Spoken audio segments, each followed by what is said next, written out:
prisons. But he didn't do it. What kind of diplomacy, JD, you are speaking about? What do you mean?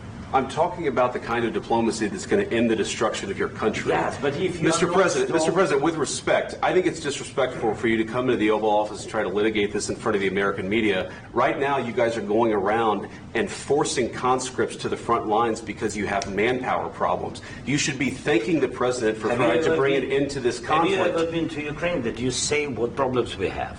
I have been to. Count once. I've actually watched and seen the stories, and I know what happens is you bring them on a propaganda tour, Mr. President. Do you disagree that you've had problems bringing people into your military? And do you think that it's respectful to come to the Oval Office of the United States of America and attack the administration that is trying to prevent the destruction of your country? A lot of questions. Let's start from the beginning. Sure. First of all, during the war, everybody has problems, even you, but you have nice ocean and don't feel now, but you will feel it in the future. God bless. You don't know that. God bless. God bless. You will not have a war. Don't tell us what we're going to feel. We're trying to solve a problem. Don't tell us what we're going to feel. I'm not telling you. Because you're in no position to dictate that. That's exactly what you're doing. You're in no position to dictate what we're going to feel. We're going to feel very good. You will feel influence. We're going to feel very good and very strong. You will feel influence. You're right now not in a very good position. You've allowed yourself to be in a very bad position, and he happens to be right about it. From the very beginning of the war. You're not in a good position. You don't have the cards right now. With us, you start having cards. Playing cards. Right now, you don't. You're playing cards. You're playing cards. You're gambling with the lives of millions of people. You're gambling with World War III. You're gambling with World War III. And what you're doing is very disrespectful to the country, this country, that's backed you far more than a lot of people said they should have. Have you said thank you once? This entire meeting? No, in this entire meeting, have you said thank you?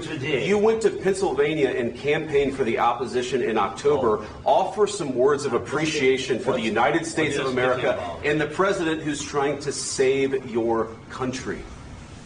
Please, you think that if you will speak very loudly about the war, you can... He's not speaking loudly. He's not speaking loudly. Your country is in big trouble. Can I Wait a minute. No. You've done a lot of talking. Your country is in big trouble. I know. You're not winning. You're not winning this.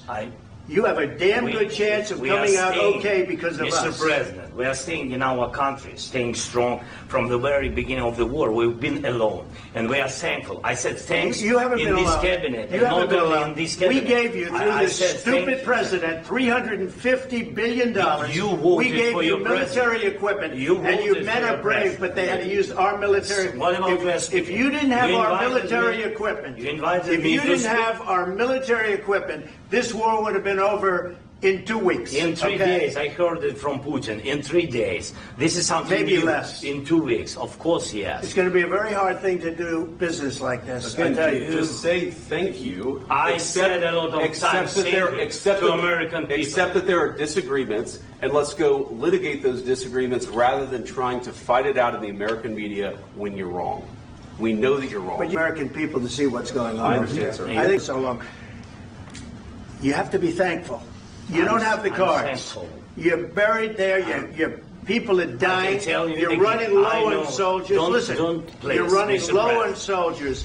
It would be a damn good thing. And then you tell us, I don't want a ceasefire. I don't want a ceasefire. I want to go and I want this. Look, if you could get a ceasefire right now, I tell you, you take it so the bullets stop flying and your men stop getting killed. Of course, we want to stop the war. But you're saying you don't want a ceasefire. But I said to you, I want a ceasefire. With guarantees. Because you'll get a ceasefire faster than an agreement. Ask our people about ceasefire, what they think. That wasn't with me. That wasn't with me.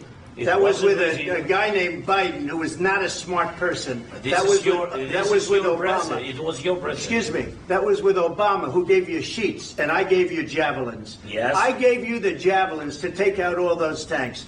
Obama gave you sheets. In fact, the statement is Obama gave sheets and Trump gave javelins. You got to be more thankful, because let me tell you, you don't have the cards. With us, you have the cards. But without us, you don't have any cards. One more question to Mr. Vice President. I'm sorry. It's going to be a tough deal to make because the attitudes have to change.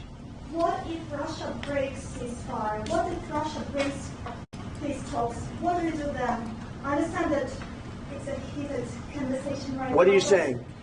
She's asking, what if Russia breaks the ceasefire? What if anything? What if a bomb drops on your head right now? Okay? What if they broke it? I don't know. They broke it with Biden because Biden, they didn't respect him. They didn't respect Obama. They respect me. Let me tell you, Putin went through a hell of a lot with me. He went through a phony witch hunt where they used him and Russia.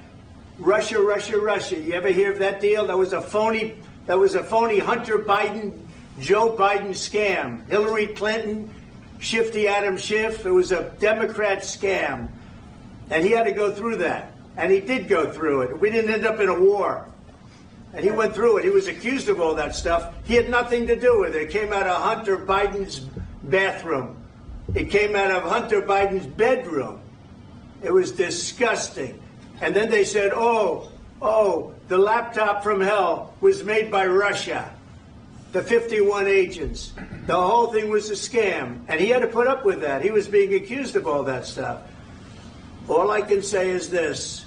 He might have broken deals with Obama and Bush, and he might have broken them with Biden. He did, maybe. Maybe he didn't. I don't know what happened. But he didn't break them with me. He wants to make a deal. I don't know if you can make a deal. The problem is I've empowered you to be a tough guy. And I don't think you'd be a tough guy without the United States. And your people are very brave. But you're either going to make a deal or we're out. And if we're out, you'll fight it out. I don't think it's going to be pretty, but you'll fight it out.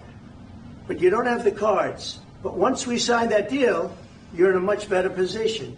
But you're not acting at all thankful. And that's not a nice thing. I'll be honest, that's not a nice thing.